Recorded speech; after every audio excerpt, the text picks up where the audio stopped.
This is a question of 2016 JEE mains paper. It says, two closed bulb of equal volume V containing an ideal gas initially at pressure Pi and temperature T1 are connected through a narrow tube of negligible volume as shown in the figure.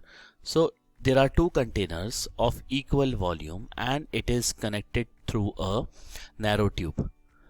Both containers are of identical capacity, volume is V, and both are having initial pressure same Pi and Pi. And the temperatures initial are also same, this is T1 in both the containers. The temperature of one of the bulb is then raised to T2. Let us say we applied some heat and the temperature of the right hand side bulb increased from T1 initially to T2. So the pressure would increase and the gases is going to flow towards the left chamber. They will flow till the time the pressure settles down to a new value. Let us say after this heating, the final pressure is PF. Okay, and the temperature of one of the bulb is raised to T2, right?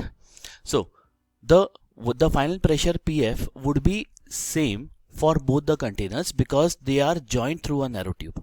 Got this? So now initial number of moles. First thing is number of moles of gas in any one of the container. That would be PV is equal to nRT. So N is equal to Pi into V upon RT1. This is in the left side container, also on the right side container. So second thing is total number of moles of gases in both the container, that will be twice of the initial.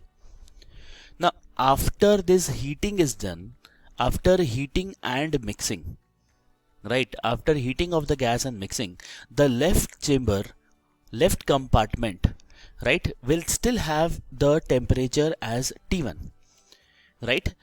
We will have to assume over here that the tube is narrow and very long and the temperature of the left hand side container is still at T1, right? Nothing has been said about that and therefore we have to assume that. So the pressure would be PF into V upon RT1, that is the number of moles in the left side container. In the right side container it would be PF into V upon RT2. Now we have not allowed any of the gas to escape, which means what? The initial number of moles should be equal to final number of moles. Yes. So these are what? These are initial number of moles, right?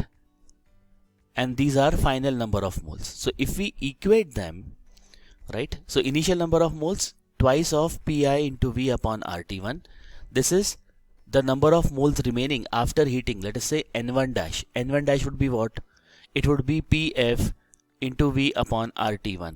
And in this it is N2 dash. That will be how much number of moles? PF into V upon RT2. So if we solve it, we get PF as 2 Pi into T2 upon T1 plus T2. So answer we can see for this question comes out to be B.